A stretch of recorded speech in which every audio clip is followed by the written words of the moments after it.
It is possibly the most revolutionary invention of the last 50 years. የዓለም የኢኮኖሚ አንቀሳቃሽ ሞተር ተደርጎ የሚወሰደው የቺፕ ምርት ከቀላል የቤት ውስጥ መገልገያዎች እስከ ውስብስብ የጠፈር ምርምር ቴክኖሎጂዎች ድረስ ባለው ሰፊ የኢንዱስትሪ ዘርፍ ላይ እንደ ልብ ትርታ የሚያገለግል ወሳኝ አካል ሆኖ ብቅ ብሏል። በዘመናዊው ዓለም ከስማርት ስልኮች እስከ ሰው ሰራሽ አስተውሎት ከኤሌክትሪክ መኪናዎች እስከ ዘመናዊ የጦር መሳሪያዎች ድረስ ያለው ቴክኖሎጂ ሁሉ የቆመው ሴሚኮንዳክተር ወይም ቺፕ በሚባል ጥቃቅን ቁሶች ነው። ይህ ኢንዱስትሪ በአሁኑ ወቅት የዓለምን ጂኦፖለቲካና ኢኮኖሚን እየመራ ይገኛል። የቺፕ ምርት ሂደት እጅግ ውስብስብ በመሆኑ በጥቂት ሀገራትና ኩባንያዎች እጅ ላይ ብቻ ሊገኝ ይችላል። ታይዋን የዓለምን የቺፕ ገበያ በበላይነት እየመራች የምትገኝ ሀገር መሆኗን መረጃዎች ይጠቁማሉ። በተለይም የታይዋን ሴሚኮንዳክተር ማኑፋክቸሪንግ ካምፓኒ በዓለም ላይ ያሉ እጅግ ዘመናዊና ጥቃቅን እንዲሁም አድቫንስድ ቺፖችን በብዛት ያመርታል። የዓለማችን የቴክኖሎጂ የጀርባ አጥንት ተደርጋ የምትወሰደው ታይዋን በሴሚኮንዳክተር ኢንዱስትሪ ያላትን ፍጹም የበላይነት በቁጥር አስደግፋ እያስመሰከረች ትገኛለች። የቅርብ ጊዜ መረጃዎች እንደሚያመለክቱት ደሴቲቷ በየዓመቱ በአማካኝ ከ15 ቢሊዮን በላይ የተለያዩ የቺፕ አይነቶችን ለዓለም ገበያ ቀርብ ሲሆን ይህም በዓለም አቀፍ ደረጃ የሚመረቱ እጅግ ዘመናዊ ቺፖችን 92% ድርሻ እንድትቆጣጠር አስችሏታል። ይህ ግዙፍ የምርት መጠን ታይዋንን የዲጂታሉ ዓለም የማይተካ የኃይል ማዕከል እንድትሆን አድርጓታል። እንደ አውሮፓውያኑ አቆጣጠር በ2025 ብቻ የታይዋን የሴሚኮንዳክተር ኢንዱስትሪ ከ170 ቢሊዮን ዶላር በላይ ገቢ ያስገኘ ሲሆን ይህም የሀገሪቱን ጠቅላላ የሀገር ውስጥ ምርት ወደ 15% ገደማ እንደሚሸፍን ይገመታል። ከ60% በላይ የሚሆነውን የዓለም የቺፕ ገበያ መቆጣጠር የቻለችው ይቺው የደሴቲቱ ሀገር ታይዋን እንደሆነችም ይነገራል።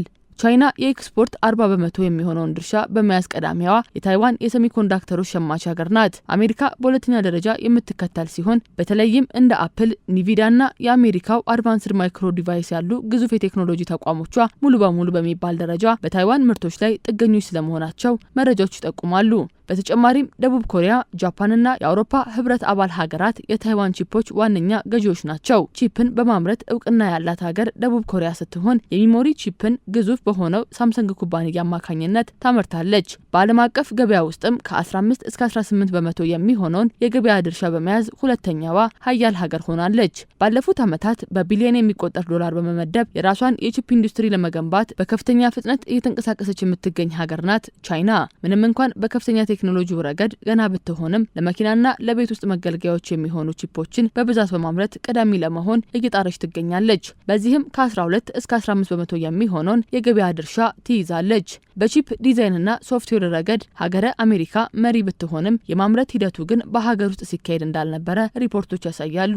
ሀገሪቱ ከዚህ ቀደም ስታደርግ የነበረውን የቺፕ ዲዛይንና ሶፍትዌር ከማበልጸግ ባለፈ በሀገር ውስጥ ማምረት ለመጀመር የተለያዩ ጥረቶችን በማድረግ ላይ ትገኛለች። የሀገር ውስጥ ምርትን ለማሳደግም ቺፕ አክት የተባለ የ52 ቢሊዮን ዶላር ማበረታቻ ህግ አውጥታም እየሰራች እንደሆነ ይነገራል። የዘርፉ ተንታኞች የወደፊቱን ዓለም የሚቆጣጠረው የኒኩለር ጦር መሳሪያ ያለው ሳይሆን ፈጣንና ዘመናዊ ቺፖችን የሚያመርት ሀገር ነው ሲል የቺፕ ምርት በቀጣይ ዓመታት የሚኖረውን ሀያልነት ይገልጻሉ። በዘመናዊው የማኑፋክቸሪንግ ኢንዱስትሪ ውስጥ ቺፕ የሌለበትን ምርት ማሰብ የማይቻልበት ደረጃ ላይ የተደረሰ ሲሆን በተለይም የሮቦቲክስ የማኑፋክቸሪንግና የመረጃ ትንተና ሂደቶች ሙሉ በሙሉ በዚህ ጥቃቅን ቁስ ላይ ጥገኛ እየሆኑ መጥተዋል።